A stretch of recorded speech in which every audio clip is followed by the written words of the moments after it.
Y esto tiene que ver con el efecto de la insulina. Cuando no hay insulina, hablamos de diabetes tipo 1. Y cuando sí hay insulina, pero los receptores no son adecuados, no hay buena respuesta, hablamos de diabetes tipo 2. La insulina tiene básicamente dos efectos importantes.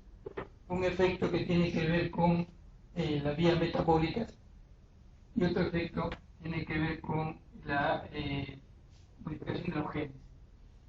Cuando se habla de resistencia a la insulina, están bloqueadas todas estas vías metabólicas, pero esta no. Por eso es que el hiperinsulinismo causa aterosclerosis, porque hay proliferación de células lisas por activación de los genes. Entonces, cuando hablamos de resistencia, no es que todo esto esté resistente, sino es la parte metabólica, esta parte no. Entonces, la diabetes de dos tipos, tipo 1 y tipo 2. Y acá están los criterios que habíamos mencionado para hablar de diabetes y hemoglobina glicosilada. La diabetes tipo 1 es una enfermedad crónica en la cual hay una predisposición genética asociada a complejos mayor histocompatible a la HLA, y por un disparador ambiental comienza a disminuir la masa de células beta. Hasta cuando ya hay más del 80% de destrucción, comienza la diabetes tipo 1, el problema inmunológico. Y la diabetes tipo 2, más está dada por una resistencia a la insulina, en diferentes órganos, músculos, tejidos, cerebro, pero no es suficiente la resistencia a la insulina. Además, tiene que haber una disfunción de células beta. La diabetes tipo 2 es resistencia a la insulina más disfunción de células beta. Y también en la diabetes tipo 2 se va agotando la reserva de células beta, en estudios de los KPDs en el Reino Unido, por lo cual la mayor parte de diabetes tipo 2 terminan usando insulina, porque también se agota su reserva.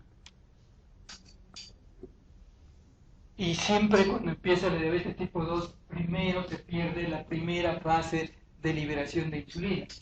La insulina normalmente se libera en dos fases. Una primera fase rápidamente cae y luego una segunda fase. Esta primera fase permite que la glucosa no suba mucho y cuando venga la segunda fase la puede normalizar. En la diabetes tipo 2 se pierde la primera fase, entonces sube mucho la glucosa postprandial. O sea que en una diabetes lo primero que se afecta es la glucosa postprandial y más tardíamente la glucosa en ayuno, porque se pierde la primera fase. Entonces acá vemos la glucosa en ayunas y acá no se eleva el color, pero por acá se eleva más rápido la glucosa postprandial y más tardíamente la glucosa en ayunas. La resistencia a la insulina siempre está, pero la producción de insulina va disminuyendo en el tiempo. Y los medicamentos que tenemos en diabetes van a actuar a diferentes niveles. Tenemos medicamentos que mejoran la sensibilidad, donde tenemos las glitazonas y la metformina. Los dos son medicamentos que mejoran la sensibilidad. La metformina actúa la sensibilidad a nivel hepático y la glitazonas mejorando a nivel del tejido adiposo y tejido muscular. Las sulfonilurias y meglitinides producen más insulina por el páncreas, son diferentes mecanismos de acción. La FDA ya ha aprobado 12 medicamentos para el uso en diabetes. Algunos de ellos no ni idea tenía que serían para diabetes. Entonces, los más conocidos, biguanillas, sulfonilurias, los derivados de meglitinides que teníamos un tiempo que en el mercado ya no hay, inhibidores de glucosidasa, las glitazonas, los agonistas del GLP-1, inhibidores del GPP4, que son las incretinas, inhibidores del transportador 2 selectivo sodio-glucosa, que impiden la reabsorción de glucosa a nivel renal para que se elimine, las insulinas, los amilinomiméticos, los secuestrantes de estros biliares, el coelazamán, y los agonistas de la dopamina, la bromocriptina. Todos estos medicamentos han sido aprobados para usarlo en diabetes mellitus.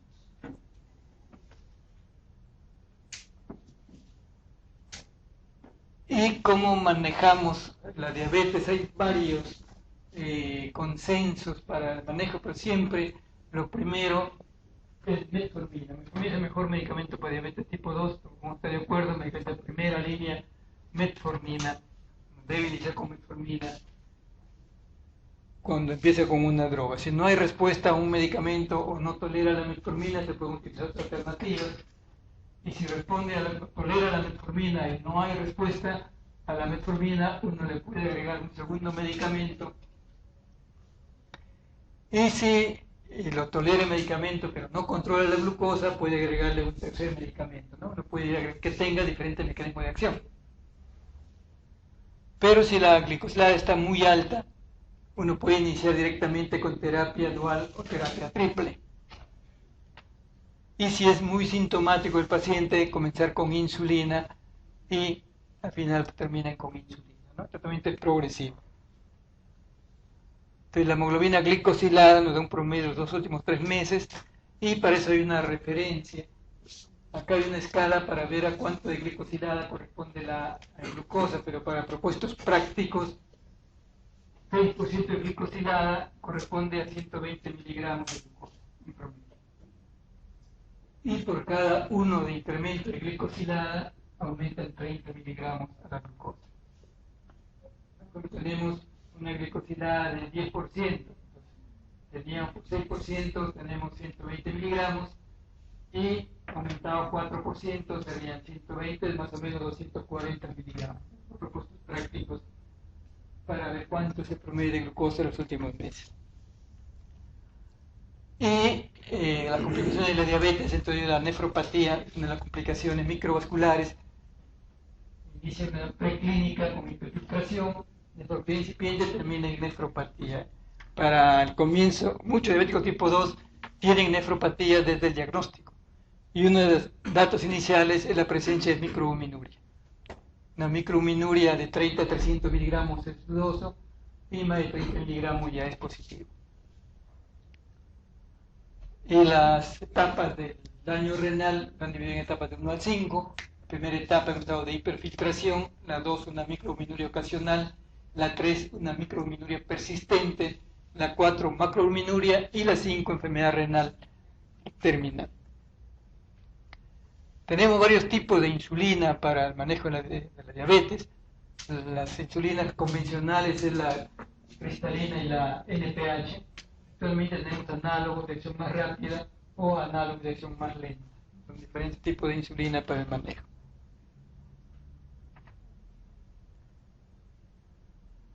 Una descompensación aguda de la cetoacidosis diabética y el estado hiperosmolar. En la cetoacidosis habitualmente hay acidosis metabólica y una glucosa en más de 250. ¿Por qué se produce en un paciente cetoacidosis y en otro por qué se produce estado hiperosmolar? Se produce la cetoacidosis porque hay una deficiencia absoluta de insulina, no hay insulina.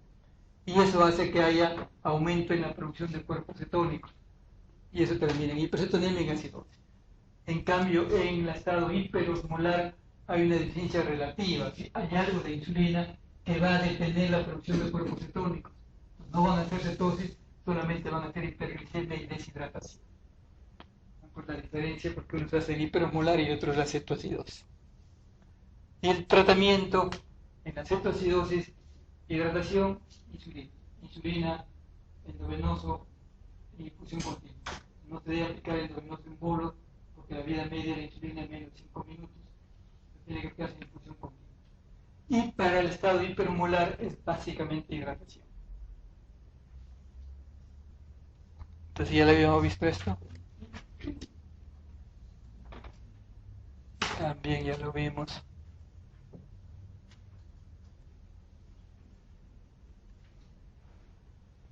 ¿Cuál de los siguientes fármacos actúa mejorando la sensibilidad a la insulina?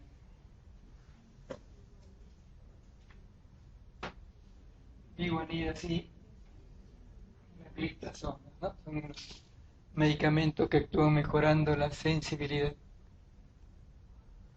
68 años, 90-50 de presión, creatina 2.5, glucosa 1150, sodio 137, bicarbonato 23, pH 7,3. El diagnóstico es un estado hiperosmolar. Ya no se habla de coma, sino se habla de estado hiperosmolar no cetóxico o cetosis diabética. Ya no se llama coma, pero no es de coma. Entonces un estado hiperosmolar no se... Acá le ponen no coma hiperosmolar, pero estado hiperosmolar no cetóxico. En la enfermedad de Addison, ¿Cuál de los hallazgos no es característico? Hiperfermentación, hipocalemia, hipotensión, hipoglicemia, vitiligo. ¿Qué es lo que no se encuentra en AIDS?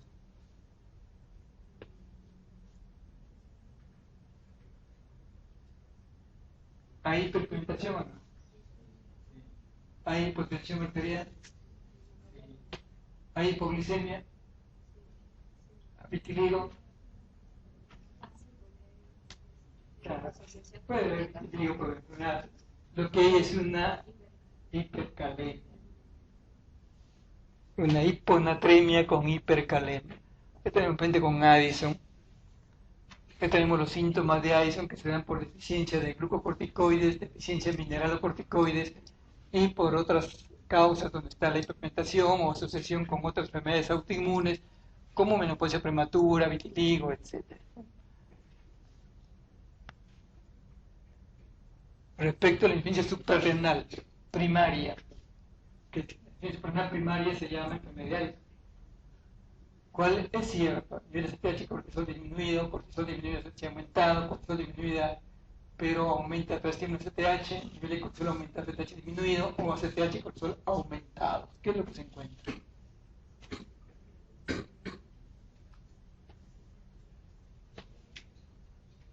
Cortisol está disminuido porque hay una insuficiencia suprarrenal. Y el CTH, claro, si es primario, tiene que estar elevado. Y por eso es que el paciente se pigmenta, puede ser incrementado. Entonces acá tenemos el eje, el hipotálamo, que es RH, la hipófisis ACTH, los corticoides y el feedback negativo. Si nosotros tenemos disminución de esto, aumenta el CTH.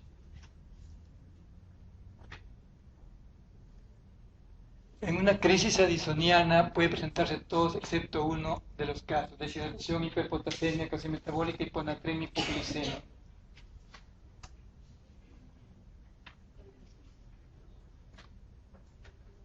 Entonces lo que se ve, que podemos encontrar en deficiencia de cortisol, hipoglicemia. Entonces cortisol, hiponatremia, hipercalemia, acidosis y deshidratación. Entonces acá nos ponen alcalosis, ¿no? O sea, se ve una acidosis. Todos los siguientes son característicos de insuficiencia suprarrenal excepto uno: astenia, anorexia, náuseas, vómitos, hipopotasemia, hipoglicemia, hipotensión. Es lo mismo que en la pregunta anterior. En nuestro medio, ¿cuál es la etiología más frecuente de enfermedades?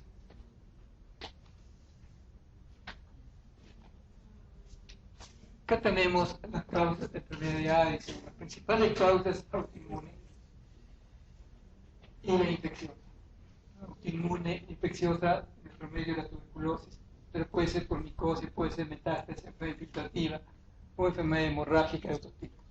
Pero los más frecuentes son la autoinmune y la tuberculosis. Y se sigue diciendo que en nuestro medio es la tuberculosa, pero nosotros no vemos básicamente los autoinmunes. Yo creo que también en nuestro medio debe ser autoinmune, pero se sigue repitiendo que es tuberculosis. Entonces, probablemente si le preguntan, le van a poner tuberculosis. Que así ya no se ve muy poco tuberculosis. Uno de los siguientes datos no es característico del hipercortisolismo. El cortisol plasmático a las 8 de la mañana está significativamente más elevado que a las 4 de la tarde. Cortisol libre en orina está aumentada. Cortisol plasmático a las 8 de la mañana, transmisión de 1 miligramo de dexametasona es mayor de 5. Cortisol plasmático tras 0,5 miligramos cada 6 horas de dexametasona está elevado. Y la emisión de esteroides en orina está aumentada. ¿Cuál no se ve en hipercortisolismo? Vamos a ir viendo. Esto es lo mismo el eje que les había mencionado. Cuando hablamos de hipercortisolismo estamos hablando del síndrome de Cushing. Y cuando hablamos del síndrome de Cushing me dicen ¿cuál es la causa más frecuente del síndrome de Cushing? Es okay. Pero cuando nosotros hablamos de cuál es la causa más frecuente de Cushing endógeno, que eso es lo que vamos a estudiar, porque Cushing exógeno no vamos a estudiar. Entonces, la causa más frecuente de Cushing endógeno es enfermedad de Cushing. Enfermedad de Cushing es cuando el origen es hipofisario. Y síndrome de Cushing cuando no sabemos cuál es el origen. Entonces, un síndrome de Cushing puede ser adrenal, hipofisario o ectópico. En el Cushing adrenal, más rápido uno puede descartar, hay un STH bajo, y en hipófisis ectópico está alto. Pero para llegar a esto hay que hacer la prueba de tamizaje. Cuando uno sospecha Cushing, le hacemos la prueba de tamizaje, que es cortisol libre, cortisol urinario de 24 horas, supresión con 1 miligramo de dexametasona. Son pruebas de tamizaje. Si con estas pruebas salen alteradas, recién sigo con el estudio a ver si tiene Cushing o no. Pero si estas salen bajas, descarta Cushing. Yo prueba de tamizaje. Entonces, si no suprime con estas pruebas, uno hace la prueba de dexametasona a dosis baja, que es 2 miligramos. La prueba de 2 miligramos si ya me habla si hay Cushing o no hay Cushing. Y luego hago la prueba de 8 miligramos para ver cuál es el origen, si es hipofisario o ectópico. La prueba de 1 miligramo es screening. La prueba de 2 miligramos es para confirmar el hipercortisolismo y la prueba de 8 miligramos para localizar.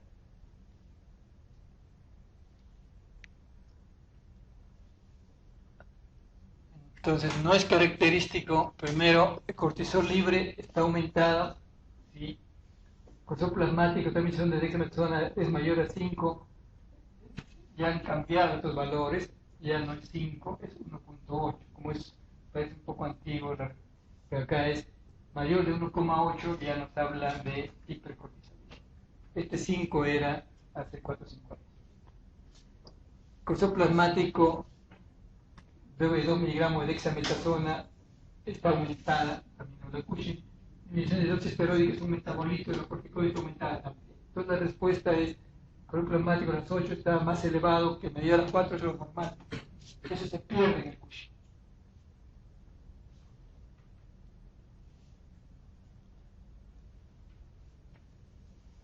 Test de supresión fuerte con dexametasona, hablamos de 8 miligramos.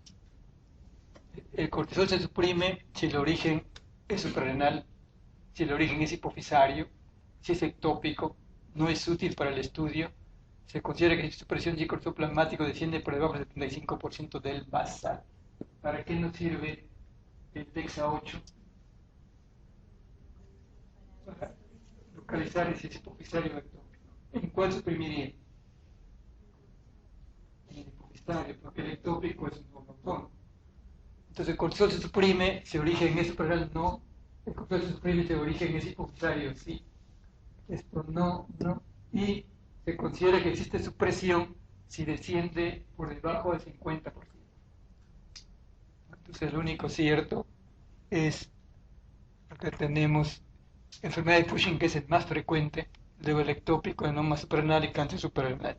El nivel de STH nos permite diferenciar el tumor adrenal está bajo y nosotros también le bajos.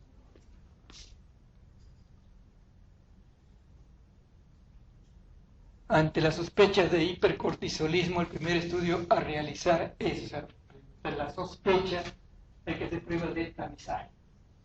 Cortisol libre urinario, test de supresión con dexa, test de metirapona, test de tetracosapéptido, nivel de STH en sangre plasmática.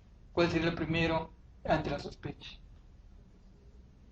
Cortisol libre urinario o test de supresión con dexametasona de 1 miligramo o cortisol salival nocturno o ritmo circadiano, todos son pruebas de screening. Entonces, ante la sospecha. Si el cortisol libre urinario sale normal, se acabó el estudio, no tiene nada, no seguimos el estudio. Si sale alto, recién sigue el estudio.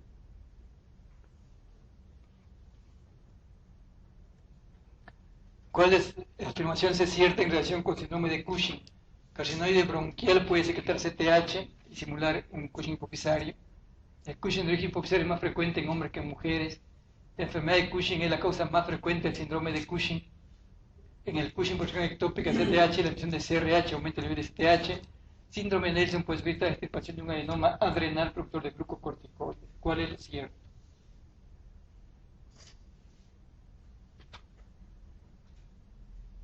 Ya les mencioné. La respuesta es la C, ¿no? La enfermedad de Cushing es la causa más frecuente del síndrome de Cushing.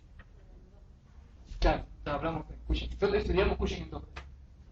Cushing exógeno no lo estudiamos. El Cushing es más frecuente en hombres que en mujeres, no, el Cushing es más frecuente en mujeres. El síndrome de Nelson se produce cuando se extirpan las glándulas adrenales en un paciente que tiene un tumor hipofisario.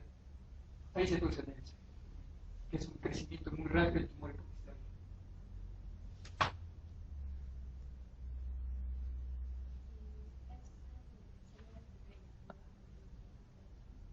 Claro, acá lo que pasa es que en esta pregunta es una pregunta que puede llevar a confusión, porque si esto nos habla del síndrome de Cushing y no nos especifica si es endógeno o exógeno, puede llevar a decir. Porque uno estudia el Cushing endógeno, pero si nos habla cuál es la principal causa del síndrome de Cushing, van a decir que es Cushing endógeno. Esta respuesta también es correcta. El carcinoide bronquial puede secretar ACTH y puede simular clínicamente Cushing. ¿Cuál es la alteración principal en enfermedad de Cushing? Unidad corticoides bajos, ausencia de hipofisario, ACTH elevado, hipopigmentación y respuesta normal al estrés.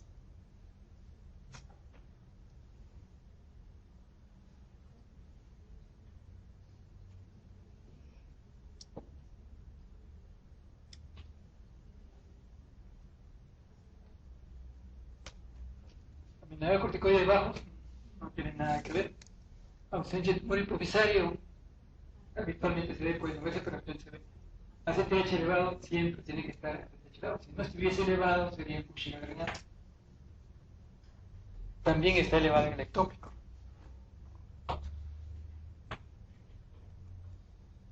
De las siguientes causas más frecuentes de diabetes insípida central: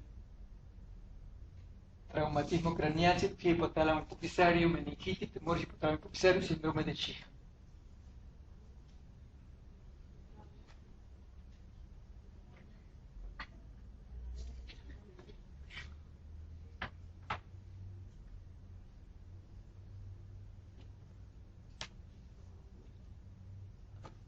Causa de diabetes insípida.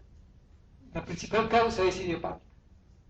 Y luego vienen los tumores supracelares, el craniofaringioma, otro tipo de tumores. Y luego, con menos frecuente, infecciones, granulomas, traumas, cirugía, leucemia autoinmune, etc. Pero la principal causa es autoinmune y tumores supracelares. Esta es la prueba para diabetes insípida. Tumores hipotálamo hipofisario. Dentro de ellos, el craniofaringioma es un tumor que da con frecuencia de diabetes insípida. ¿Cuál de los siguientes cuadros no cursa con hiperprolactinemia? Sheehan, ovario poliquístico, estrógeno, sarcoidosis hipotalámica, hipotimo primario. ¿Cuál no cursa con hiperprolactinemia?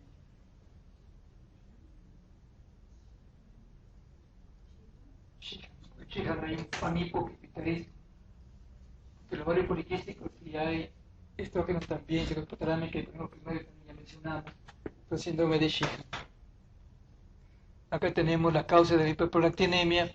Hay causas fisiológicas: embarazo, lactancia, dolor, estrés, fármaco, que es la principal causa de hiperprolactinemia, y medicamentos. Dentro de ellos, la mayor parte de medicamentos utilizan en psiquiatría, que aumenta la prolactina. Y dentro de la causa tenemos acá tumores, compresión, insuficiencia renal, insuficiencia hepática, hipotiroidismo. Hay muchas causas de hiperprolactinemia. ¿Cómo sospecho que es un tumor? Si la prolactina es menos de 100, probablemente no sea un tumor hipofisario. Si la prolactina es más de 200, con seguridad es un tumor hipofisario. Entre 100 y 200 puede ser.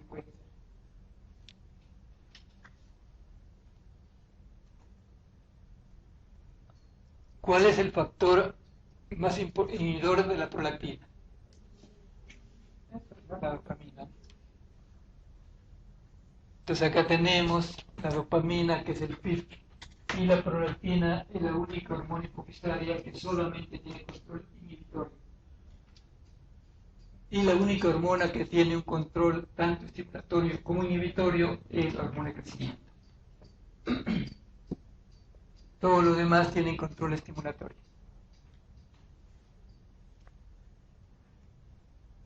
De las siguientes opciones, ¿cuáles son causas de hiperprolactinemia? A ver, ¿cuál es la A, B, C, D, O? ¿Cuál es hipotiroidismo secundario causa hiperprolactinemia?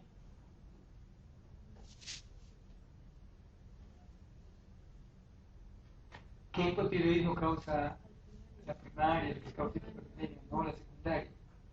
Entonces, ahí tenemos primaria, entonces no es secundaria. Insuficiencia renal crónica, sí, ya mencionábamos. Embarazo, también. Cirrosis, fármacos agonistas de dopamina. La respuesta es la C, ¿no? Cualquiera que sea la causa de hiperprolactinemia, cuando ésta se produce, se asocia con frecuencia con los siguientes síntomas y signos, excepto con ginecomastia en el hombre, osteoporosis, impotencia, galactorrea, hipogonadismo. ¿Cuál no se encuentra en hiperprolactinemia?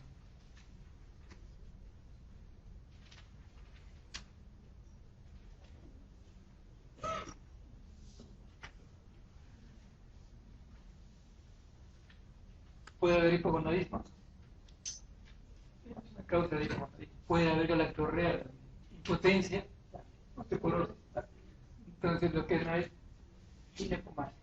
O sea, no produce ginecomastia, produce galactorrea, pero no ginecomastia.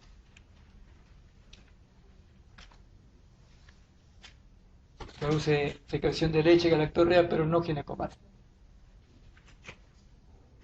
Entonces acá vemos la hiperprolactinemia puede dar amenorrea, galactorrea, oligomenorrea, infertilidad, impotencia, osteoporosis y por efecto de masa. En caso de tumores grandes, que no es tan frecuente en prolactina, puede dar apoplejía hipofisaria, pero más en tumores no funcionantes.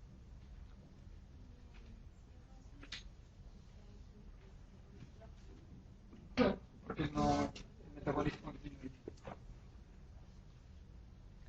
Nuevamente, hiperprolactinemia, es cierto que los valores de prolactina no tienen relación con el tamaño del tumor, puede asociarse al MEN2.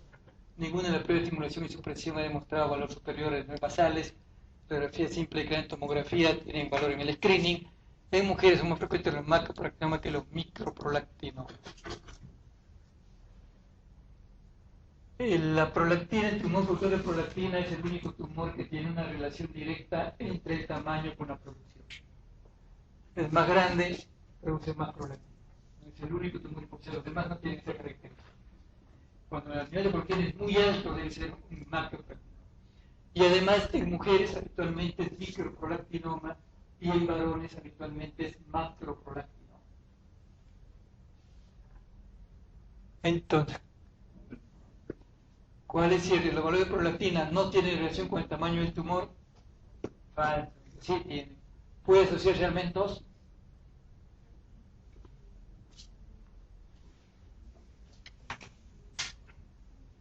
Hay MEN1, MEN2A y MEN2B.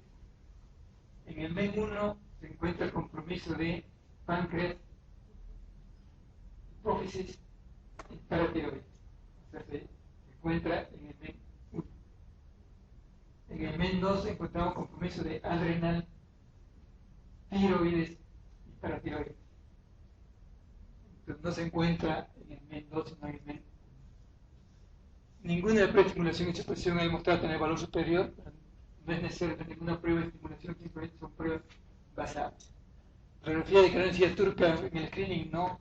En mujeres más frecuentes macroprolactinomas no. En mujeres más frecuentes los micro y los macro. Pues la respuesta es la C. Mujeres de 30 años con hipercolesterolemia, con amenorrea, galactorrea, con prolactina 85, la tomografía es normal. El siguiente paso sería campo visual, tiroidea, el HPCH, prolactina tras estimulación con TRH o tratamiento de prueba con bromocriptina. Quedaría alguna paciente de oligomenorrea, hipercolesterolemia, oligomenorrea, galactorrea, prolactina 85.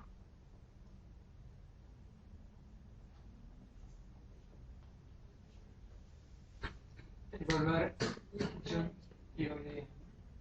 El hipotiroidismo es una causa y además la hipercolesterolemia, entonces hay que determinar la función tiroidea. Campo visual, ¿para qué? Si no hay crecimiento, el HPCH no nos va a ayudar, el estímulo no sirve, entonces de cada evaluar función tiroidea. ¿Cuáles siguientes afirmaciones sobre acromegalia no es cierta? Existe hipertensión con mayor frecuencia que en general, diabetes con mayor frecuencia de neoplasias intestinales, en mujeres, especialmente por alteraciones menstruales, puede producir galactorrea, ¿cuál no es cierto?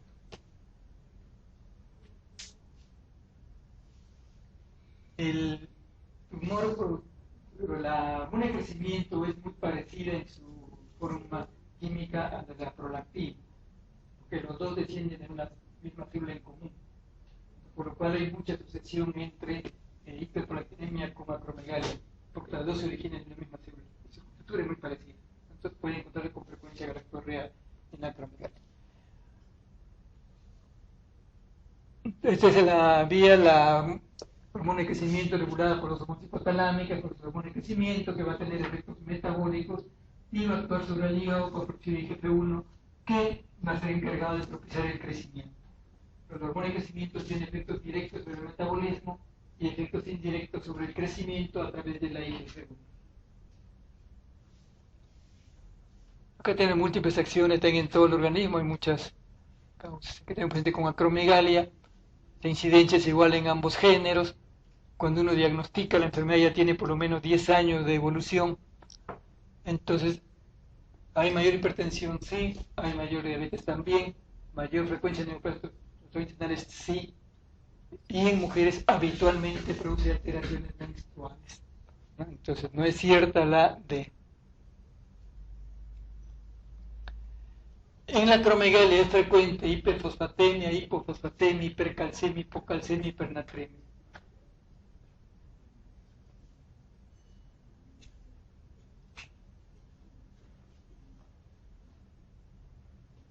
Estos son los síntomas, signos de la acromegalia. Lo más característico es crecimiento de manos y pies, cefalea, artritis. Y en alteraciones del hueso, en la acromegalia, el hormona de crecimiento permite mayor absorción de fósforo a nivel intestinal. Entonces, lo que más se ve sin hiperfosfatemia también puede verse un grado de hipercalcemia, pero más se ve una hiperfosfatemia, porque permite mayor absorción de calcio a nivel intestinal. ¿Cuál de las siguientes pruebas recomendaría practicar periódicamente un acromegálico? Fibrogastroscopía, colonoscopía, una biopsia hepática, laringoscopía, gamografía ósea. Ya hemos visto que hay mayor incidencia de neoplasia intestinal, entonces hay que hacer colonoscopía.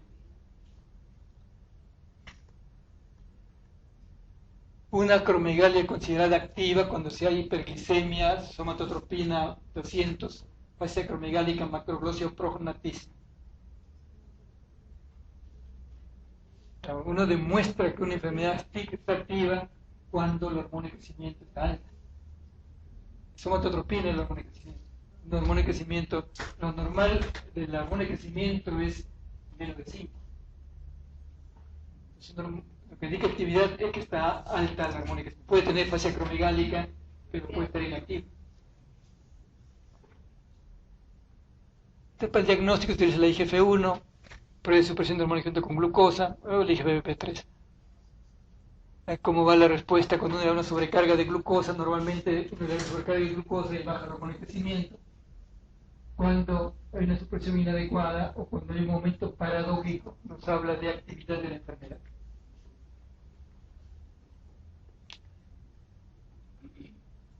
El fármaco que ha mostrado mayor eficacia en el tratamiento médico de la acromegalia: somatostatina, bromocriptina, clomifeno, octreotida, análogo de gonadotropina. Que es un análogo de la somatostatina, y la somatostatina es la hormona inhibidora de la hormona de crecimiento.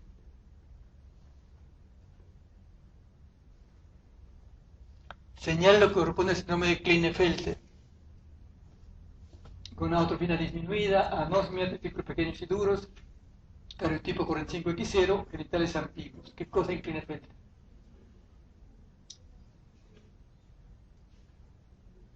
El síndrome de Klinefelter es un caso de hipogonadismo hipergonadotrófico. La gonadotropina está mal. anosmia se ve en síndrome de Kalman, que es un hipogonadismo hipogonadotrófico. Testículos pequeños y duros sí se ve cuando es el compromiso testicular. Por ejemplo, en Kalman los testículos son pequeños y blandos.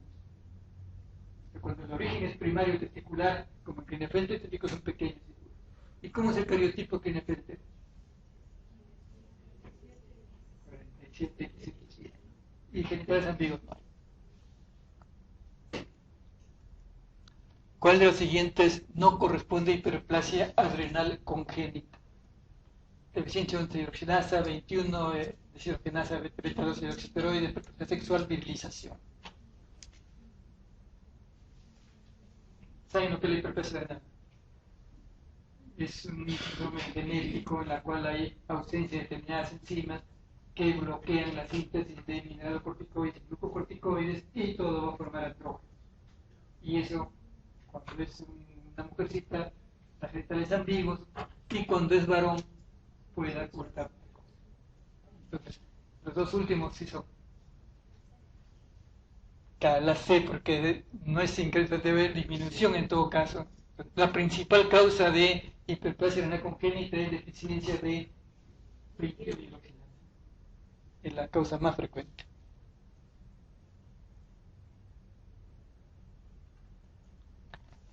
La elevación de calcio y fósforo inorgánico en sangre es indicativo de... Esta pregunta es... elevación de calcio y fósforo.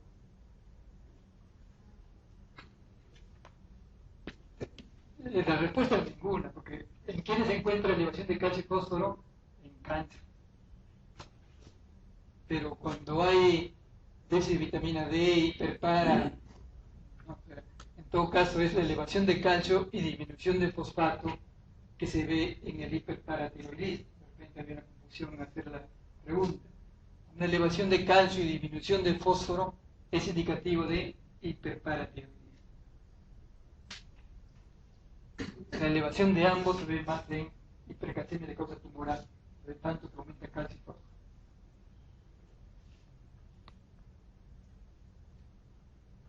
En el hiperpara se puede encontrar hipercalcemia, hipofatemia, hipercalciuria. ¿Cuál de las se puede encontrar en el hiperpara?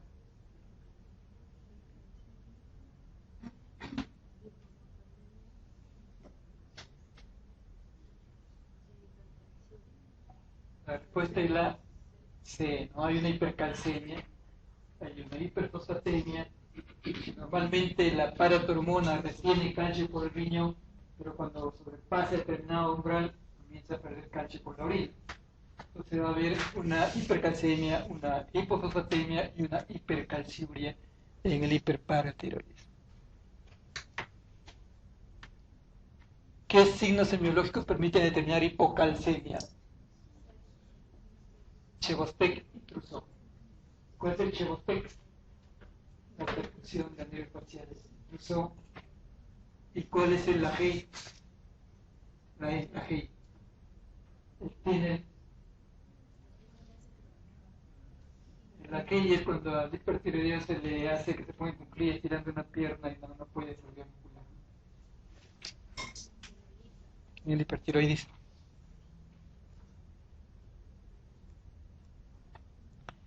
¿Cuál de las siguientes lesiones paratiroideas causa con mayor frecuencia hiperparatiroidismo primario? ¿Cuál es la principal causa del hiperparatiroidismo primario?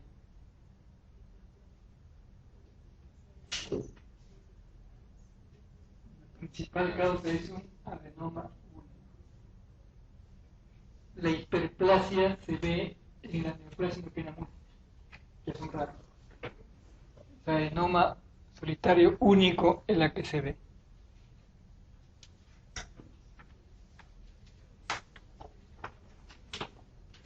¿Cuál de las siguientes enfermedades no aumenta el riesgo de osteoporosis?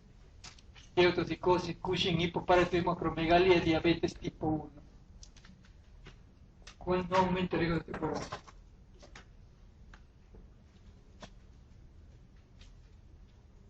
Hipertiroidismo, sí. Cushing también.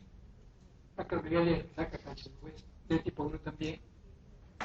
el hiperpara es lo que da, el hipopara no, el que da después es el hiperparatiroidismo. El hipoparatiroidismo no da leptospirosis.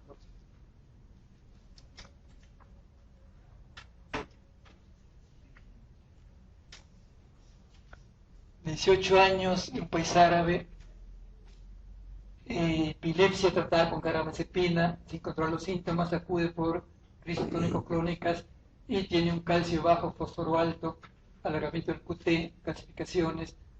Entonces estamos frente a un hipoparatiroidismo. Un hipoparatiroidismo.